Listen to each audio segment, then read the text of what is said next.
المرسلين بسم الله الرحمن الرحيم قل ادعوا الذين زعمتم من دون الله لا يملكون مثقال ذرة في السماوات ولا في الأرض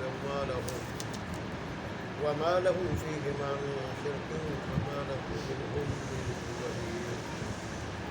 ولا تنفع الشفاعة عنده إلا لمن أذن له حتى إذا فزع عن قلوبهم قالوا ماذا قال ربكم قالوا الحق وهو العلي الكبير صدق الله مولانا العظيم وصدق رسوله النبي الأمي الكريم ونحن على ذلك لمن الشاهدين والشاكرين والحمد لله رب العالمين.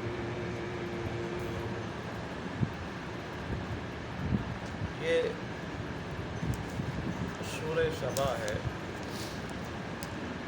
اور سورہ سبا کی ابتدا میں اللہ تبارک و تعالیٰ نے اپنی وحدانیت کے نقلی عقلی دلائل دیے اور شرک کی تردید فرمائی. پھر اللہ تبارک و تعالیٰ نے اپنے دو شکر گزار اور عابد عبادت گزار بندوں حضرت داؤد علیہ السلام، حضرت سلیمان علیہ السلام، ان کی شکر گزاری کا، عبادت گزاری کا، اور ساتھ اللہ نے ان پہ جو خصوصی انعامات فرمائے تھے ان کا تذکرہ فرمایا اللہ تبارک و تعالیٰ. اس بات کی طرف اشارہ کرنے کے لیے کہ اللہ تبارک و تعالیٰ کا جو بھی عبادت گزار ہوتا ہے، شکر گزار ہوتا ہے، اللہ پھر اسے خصوصی نوازتا ہے، خصوصی طور پہ نوازتا ہے اللہ تبارک و تعالیٰ، اور اسے اللہ خصوصی انعامات دیتا ہے. تو آج کی جو آیت ہے یہ پھر سورت کی ابتدائی آیات سے مربوط ہے، ان کے ساتھ ربط ہے اور ان سے مناسبت ہے کہ ان میں بھی اللہ تبارک و تعالیٰ کی وحدانیت، اللہ تبارک و تعالیٰ نے اس کے عقلی دلائل دیے، عقلی نقلی دلائل دیے، اور ساتھ شرک کی اللہ تبارک و تعالیٰ نے تردید فرمائی. تو اللہ تبارک و تعالیٰ نے فرمایا اپنے حبیب کو کہ آپ انہیں کہہ دیں جو میرے سوا اوروں کو معبود مانتے ہیں، مشکل کشا حاجت روا سمجھتے ہیں، ان سے آپ کہہ دیں کہ جن چیزوں کو تم اللہ کے سوا معبود سمجھتے ہو ان سے ذرا اپنی حاجات مانگو، اپنی حاجات مانگو یا کوئی حاجت مانگو کہ وہ تمہاری وہ حاجت پوری کرے، تمہاری ضرورت پوری کرے. کوئی بھی حاجت ہو، کوئی بھی ضرورت ہو، مانگو ان سے پوری کرے. انہوں نے فرمایا کہ زمین و آسمان میں ذرہ برابر بھی وہ اختیار نہیں رکھتے، ذرہ برابر کسی چیز کے نہ مالک ہیں نہ اختیار رکھتے، نہ ان کا تصرف چلتا. اور اس طرح زمین و آسمان کے درمیان جو چیزیں ہیں ان پہ بھی ان کا ذرہ برابر اختیار نہیں چلتا. اور زمین و آسمان میں ان کے درمیان چیزوں میں اللہ کے ساتھ ذرہ برابر کسی چیز کی شراکت نہیں رکھتے یہ.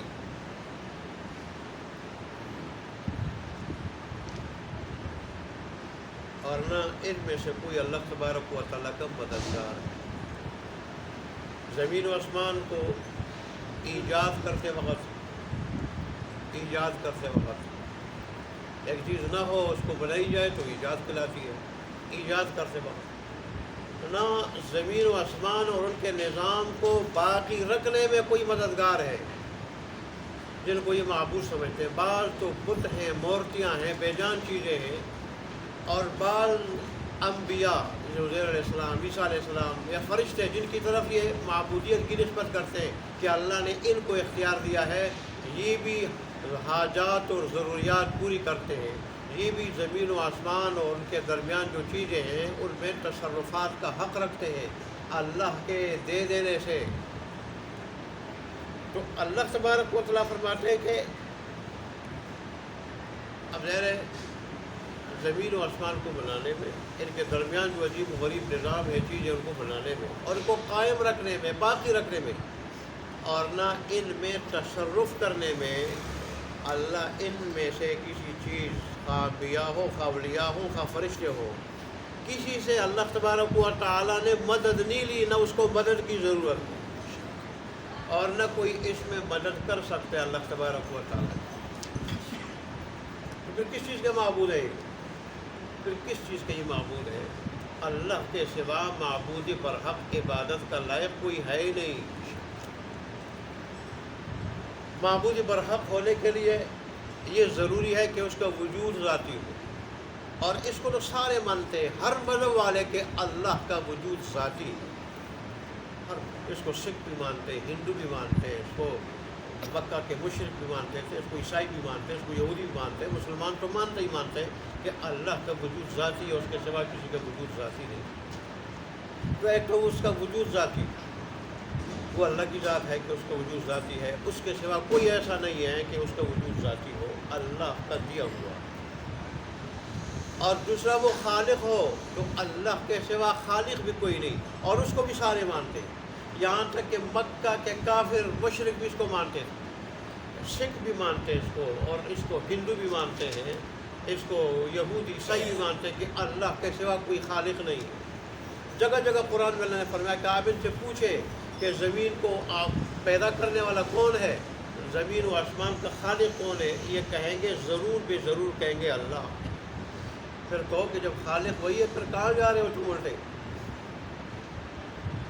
ایسا ہی انسانوں کا خالق کون ہے، یہ کہیں گے اللہ۔ تو یہ تو اتفاقی چیز ہے کہ وجود ذاتی جس کا وہ اللہ، خالق جو ہے وہ اللہ ہے، اور معبود برحق ہونے کے لیے ضروری ہے کہ اس کا وجود بھی ذاتی ہو، وہ خالق ہو، اس کے سوا کوئی ایسا نہیں کہ اس کے سوا کوئی معبود نہیں۔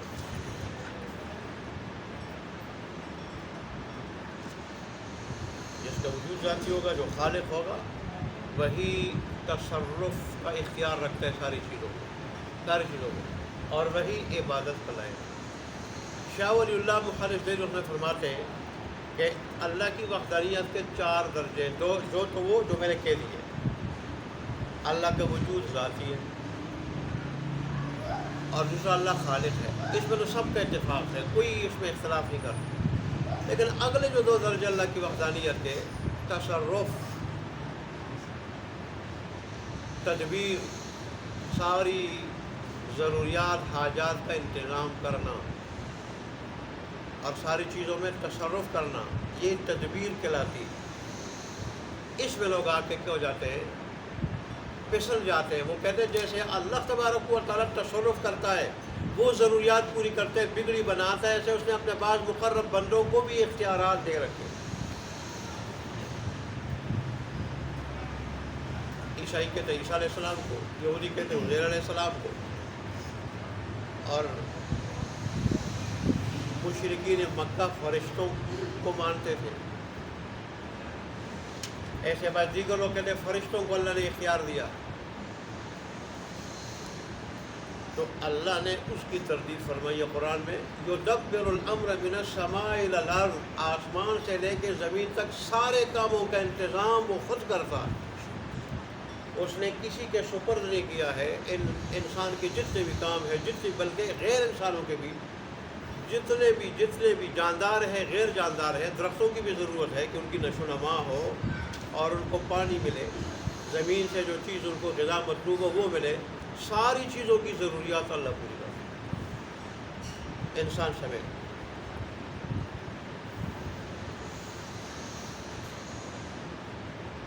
اور اسی طرح عبادت پہ لوگ پھنس جاتے ہیں۔ وہ کہتے ہیں جیسے اللہ کی عبادت جائز ہے تو یہ جن کو ہم نے معبود بنا لیا ہے یا اللہ کے مقرب بندے، ان کی ہم عبادت کریں گے، اللہ کے یہاں سفارش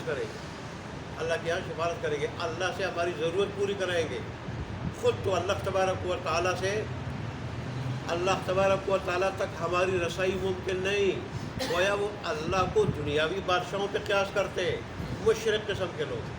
اللہ کے فرمایا میں دنیاوی بادشاہوں کی طرح نہیں ہوں۔ ظاہر ہے ان بادشاہوں تک پہنچنے کے لیے وزیر مشیر کی ضرورت ہوتی ہے، اور میرا تو علم بھی کلی ہے، میری تو طاقت بھی بہت بڑی ہے، قدرت بھی بہت بڑی ہے، مجھے سب کی ضروریات کا خود پتہ، اور میں سب کی ضروریات خود پوری کر سکتا ہوں، لہٰذا میں نے جو ہے وہ اختیارات کسی کو نہیں دیے ہیں۔ اور یہ بات کہ ہم ان کی عبادت کرتے ہیں اس لیے کہ یہ خوش ہو جائیں، اور اللہ کے ہاں ہماری جو ہے نا وہ کیا کرے، سفارش، اللہ کے ہاں ہماری سفارش کر دے، ہماری ضروریات اللہ سے کیا کر دے، جبری منوا دے، دنیا میں ہماری ضروریات پوری کرا دے، کام بنا دے، اور آخرت میں ہمیں نجات دلا دے جبری، تو اللہ نے اس کی بھی تردید فرمائی۔ جیسے یہاں بھی ہے، آیت الکرسی میں بھی ہے، من ذا الذی یشفع عندہ الا بإذنہ، اللہ کی اجازت کے بغیر کون سفارش کر سکتا؟ جس کو اجازت ہوگی وہ سفارش کر سکے گا، اور جس کے لیے ہوگی وہ اس کے حق میں سفارش ہوگی۔ ظاہر ہے جو آدمی مشرک کافر منافق ہو اس کو سفارش کرنے کی اجازت نہیں ہوگی، اور اس طرح اس کے حق میں کوئی اور کرے تو اس کی بھی اجازت نہیں ہوگی۔ یہی بات اللہ نے یہاں بھی ارشاد کی۔ اور خصوصاً دو چیزیں، ایک تو زمین و آسمان میں جن کو یہ معبود بناتے ہیں مشرک لوگ، ان کی کوئی شراکت نہیں ہے، کوئی شراکت نہیں ہے۔ اللہ تبارک و تعالیٰ ساری چیزوں کا خود مالک ہے، متصرف ہے۔ اور دوسرا جبری سفارش، یہ ان کی گڑی ہوئی ایک سوچ ہے اور گڑی ہوئی بات، اللہ کے ہاں کوئی زبردستی سفارش نہیں کر سکتا۔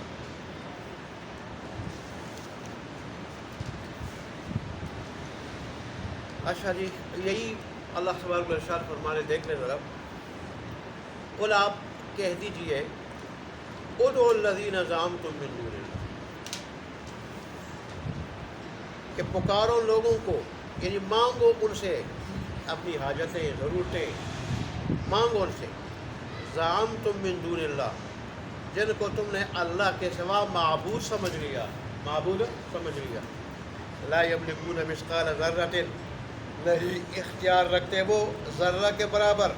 نہیں مالک ہے وہ ذرہ کے برابر، فی السماوات آسمانوں میں، ولا فی الارض زمین میں،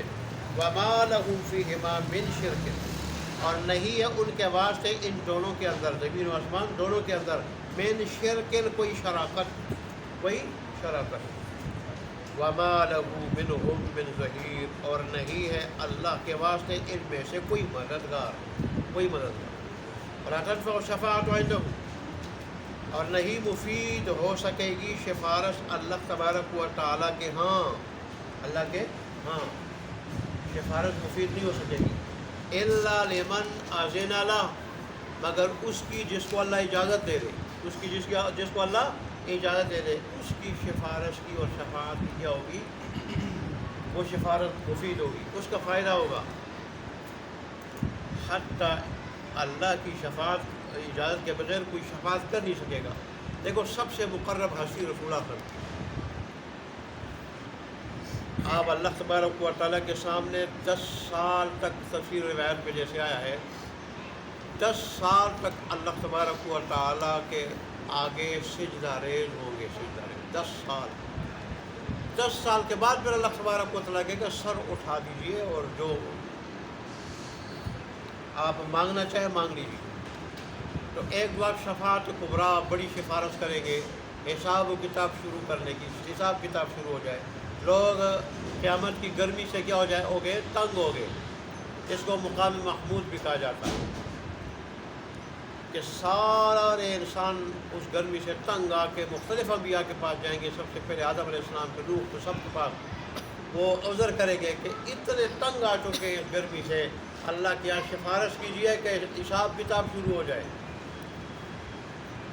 جو اللہ کا فیصلہ ہو، لیکن اس گرمی سے ہماری جان چھوٹ جائے۔ تو وہ رسول اللہ صلی اللہ علیہ وسلم کو یہ اعزاز ملے گا کہ وہ یہ سفارش کر سکے، اور اس کے علاوہ جو چھوٹی شفاعت ہوگی وہ اپنی امت کے حق میں، کہ اللہ میری امت کے جو گناہگار ہیں ان کو جنت میں بھیج دے، وہ بھی اللہ تبارک و تعالیٰ کے آگے 10 سال سے گریز ہو، اور پھر اللہ خصوصی کلمات القاء کریں گے دل میں، ان کلمات سے اللہ تبارک و تعالیٰ کی حمد و ثنا بیان کریں گے 10 سال۔ اللہ اکبر۔ پھر جا کے کیا ہوگی؟ اجازت ہوگی۔ تو پھر اور کے شمار میں اگر مقرب ترین ہستی کا یہ حال ہے کہ 10 سال سجدے میں پڑا رہے پھر اجازت مل جائے، پھر اور کے شمار میں ہے کہ وہ اللہ تبارک و تعالیٰ کے ہاں بغیر اس کی مرضی کے سفارت کرا لے، زبردستی بخشوا لے، اور دنیا میں ان کی ضرورتیں پوری کرا لے۔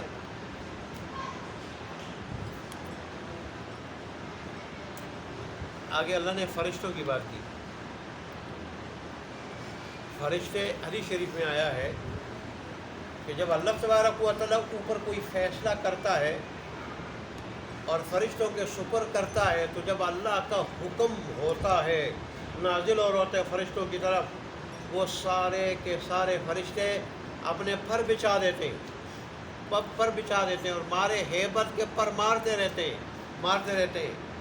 اور ان سے ایسی آواز نکلتی ہے جیسے چکنے پتھر پہ کوئی آدمی زنجیر، لوہے کی زنجیر رگڑے اور اس کی آوازیں نکلتی ہیں، ایسے ان پروں کی آواز نکلتی ہے۔ اربان فصیر نے کہا کہ خود الفرشتوں کی آواز ایسی نکلتی ہے ہیبت کی وجہ سے، ہیبت کی وجہ سے، تواضع کی وجہ سے وہ کیا کرتے ہیں، اپنے پر بچھا دیتے ہیں۔ اور بعض روایت بھی ہے کہ ان پہ جو ہے نا وہ غشی طاری ہو جاتی ہے ہمارے ہیبت کے اور خوف کے۔ اللہ سے تو وہ تبارک و تعالیٰ سے تو اتنے ڈرتے ہیں اور عاجزی کا اظہار کرتے ہیں، اور یہ کہتے ہیں فرشتے بھی اللہ سے زبردستی منوا لیتے ہیں، کوئی قہری سفارت، جبری سفارت جو ہے اللہ کے ہاں کر دیتے ہیں۔ ہماری ضروریات فرشتوں کو بھی اللہ نے اختیار دیا ہے، فرشتوں کو وہ بھی کیا کہتے ہیں، پوری کر دیتے ہیں۔ ادھر ضرورتیں پوری کرتے ہیں اور ادھر پھر کیا کریں گے، نجات دلا دیں گے۔ اللہ نے فرمایا کہ یا قرآن میں کہ جب میرا کوئی حکم نازل ہوتا ہے تو فرشتے گھبراہٹ کے شکار ہو جاتے ہیں، خوف ان پہ طاری ہو جاتے ہیں، خوف، دہشت طاری ہو جاتی۔ اور یہاں تک کہ میرا حکم جب پورا ہو جاتا ہے، پورے طور پر نازل ہو جاتا ہے، پورے طور پر نازل ہو جاتا ہے، حکم پورا ہو جاتا ہے، اور ان سے گھبراہٹ ایک حد تک ہو جاتی ہے، ختم ہو جاتی ہے۔ پھر جو نچلے طبقے کے فرشتے وہ اوپر والے طبقے سے کہتے ہیں کہ رب تمہارے پروردگار نے کیا کہا، تمہارے رب نے کیا کہا؟ اوپر والے کہتے ہیں کہ ہمارے رب نے حق فرمایا، جو کچھ فرمایا، کیا فرمایا؟ حق فرمایا۔ فرشتوں کا یہ حال ہے۔